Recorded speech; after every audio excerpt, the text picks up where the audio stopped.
Hey guys, welcome back to another video, and today I'm going to be doing my analysis of episode 26, Recreation, The Last Day Part 2. This is the season 5 finale episode, and technically the second to last episode we're going to get this season because we are going to be getting action on, I think the date we have right now is July 19th on Disney+, but I'm not sure if that date is set in stone and we might have that change, but I should be making a video on it, and I'm kind of excited because I haven't really covered a light-hearted episode on this channel. I've only covered the darker ones, so I'm kind of excited to talk about one that's actually just about the environment and just hopefully filled with fun little Adrianette moments. Anyways, let's get into the commentary. The episode begins in Lila's secret lair, where we see her watching the news and eventually putting on a new disguise. I'm not sure how people aren't able to recognize her face shape, but considering no one has realized that Marinette is Ladybug through this method,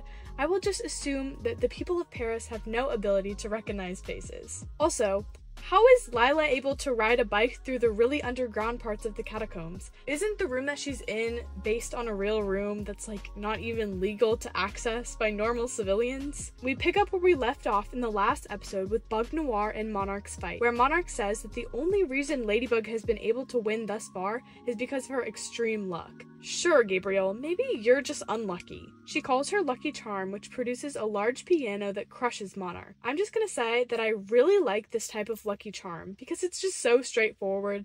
Can we get more Lucky Charms that just allow you to beat up the villain and not some crazy plan? I mean, I love the crazy plans. They're so miraculous, but I also love when Gabriel Agreste gets hit in the head with the piano. So then we see the Resistance fighting a miraculized Ivan, and they work to attempt to take his ring off. I really like the fact that Ivan was the first person to be akumatized in Paris, and due to this his classmates became more afraid of him. But in this episode, he is the first classmate to become miraculized, but instead of running away, his classmates joined together to turn him back. All of a sudden, we see Marinette's great uncle fight off the puppets, and we also see Faye use the Prodigious to break some of the alliances on the miraculized victims. Then we are transported to Brazil, where Luca, Penny, Jagged, and Suhan are fighting off the puppets. They are wearing the same outfit as Suhan and have new fighting abilities, so I assume that they have been training under him to become additional protectors of the Miraculouses. Eventually, Bunnux comes through a portal and leads them to Paris. Honestly, at this point, what is the point of the Snake and Horse Miraculous if the Bunny Miraculous can do the exact same things and more?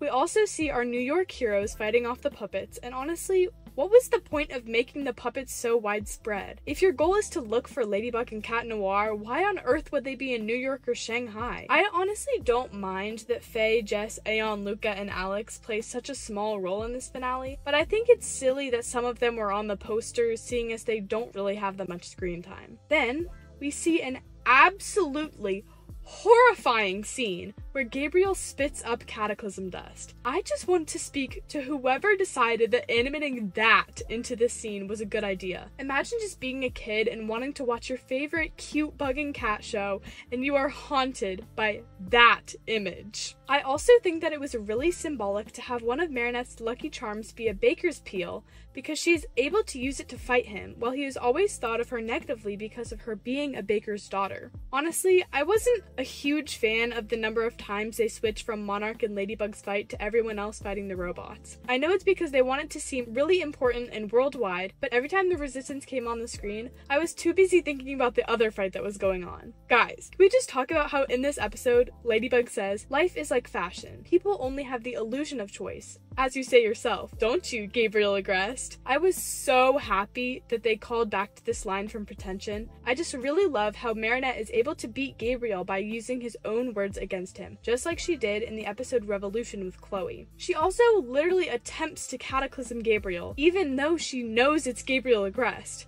But since he's using the Ox Miraculous, he is invincible. I think she only does this because she knows she'll be able to repair the damage afterward, but it's still really funny that she tried to kill him. We are transported back to the outside world, where Luca arrives through the burrow and proceeds to call Juleka Twinsy. I really hope that this wasn't a mistranslation and they actually used this line in the English dub. And then Marinette cataclysms the floor of the Agreste mansion, unaware that below the floor lies the crypt. They both fall through the floor and Marinette realizes the reason that Gabriel is monarch. He's trying to bring back Adrian's mother, Emily. I am really confused as to why Gabriel cares so much about Kagami and Adrian being together. At first, I just thought it was part of his plan to gain more power and get the Miraculouses, but in this scene, he says that he wants part of the wish to be that they will be together. Why does he just not want his son to be happy? During this conversation between Marinette and Gabriel, we see Lila enter the mansion through the help of the Tsurugi laptop that she stole in the episode Revolution. She is able to see and hear through the hole in the floor of the Agreste mansion. Using her staff,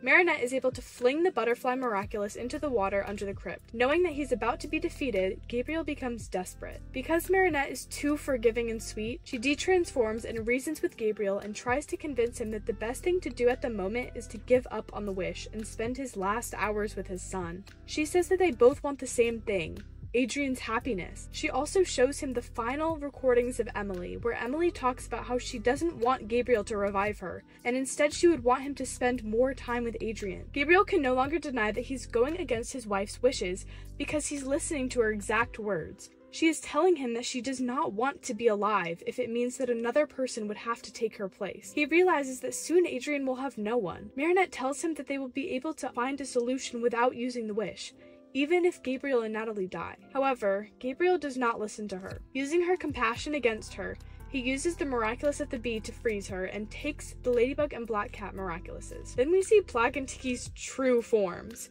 I think these forms are really cool looking, and I wonder if you will ever see any of the other Kwamis in their true forms. Like, is all you have to say, reveal yourself, and they just become giant and creepy? Because I really hope it's that simple. He then merges them together to reveal Gimme, the Kwami of reality, and everything that was, is, and will be. I also wonder whether Gimme has a smaller form, but I'm assuming that because you have to call upon Plagg and Tiki's true forms to summon them, that they do not. He leaves all of the Miraculous on the floor, so that when he is done making his wish, Marinette will be able to take them back. And then, Gabriel says the line that made me want to jump into a vat of hot lava. Marinette, make sure that Adrian never knows about the villain that I was, but instead that he remembers the times I tried to be a good father. I'm sorry? How are you going to dedicate your life to being an evil creep instead of moving on from your dead wife and making your son date someone who he doesn't love, and then proceed to burden your son's new girlfriend with your last dying wish? I am so over him. Also, you tried to be a good father? That's news to me. Maybe I didn't notice because of the fact you locked him in a prison cell and akumatized him multiple times and didn't let him go to school and forbade him from seeing his girlfriend ever again. Anyways, Gimme then asks what Gabriel wishes for, and he proceeds to say the stupidest thing that I have ever heard in my entire life. Read my heart. What heart, Gabriel? Honestly, the biggest plot twist of this episode was the fact that Gabriel actually has a heart. And when asked what he wishes to sacrifice, he replies with, "Read my soul." Now, from a narrative perspective, I know exactly why he says this. It's to build suspense for the next season because we don't know what he actually wished for and what he sacrificed. But from the clues in the next couple of scenes, I can probably guess. Then, after floating up in the air with Emily, he makes his wish. The next scene begins with Adrian waking up outside the Agreste mansion, which has had a major makeover. It now has a pool and vegetation growing on almost every surface. All of his classmates are running around having fun, which is a big change seeing as his classmates were never allowed at his house before. We also discover that the scene takes place at the end of summer break, so I assume that the next season will take place almost immediately after the start of the next school year. We also get this adorable Filogami snippet, and I really want to know how Kagami drew Felix. Also, it's kind of funny how he was just in representation to ask Marinette for help, and then just pops out of nowhere to have fun at the pool. And then, we get this very short scene that I've been analyzing for the past couple of days. We see a healthy Natalie and a blonde woman who is very obviously one of the Grimm Divinelli twins lounging by the pool, and being offered drinks by Gorilla. But because we don't actually see her interact with anyone else besides Natalie, we have no idea which one it is. However, I have my suspicions. I'm not going to get into it into this video, but stay tuned because I'm planning to post an in-depth analysis on who this woman actually is. We also discover that Miss Bustier has finally had her baby. I'm honestly very happy that this show is actually able to create cute looking babies and not creepy ones like the ones we saw in Jubilation representation. Anyways, the new Paris that Miss Bustier describes honestly really scares me, and I hope it won't affect the later seasons too much. Like, I'm glad that Paris is becoming more eco-friendly and that everyone is happy, but I feel like this won't last very long. The Gabriel the Grest statue. I hope one day we see this horrific thing get cataclysmed, because if I were Marinette and I was aware of everything that this man put me and my loved ones through, and I had to see this ugly rat of a statue whenever I went to the park, I would pull a Gabriel and make a wish to sacrifice myself. Also, we really need Tomoe to be dealt with. Like, she is not innocent at all. She was as involved in the plan as Gabe was. What is the show going to be like in the next season? What do you mean the new school will have no classes? What do you mean there will no longer be cars? I really hope that reality hits soon, because this is a bit wackadoodle. Then we get the most adorable Adrianette scene that I've ever seen in my entire life, where Adrien finally wears the twin rings and is able to be free. However, as cute as this scene is, I cannot get over when Adrien says he wishes he could be like his father. This better get fixed next season or I am going to riot.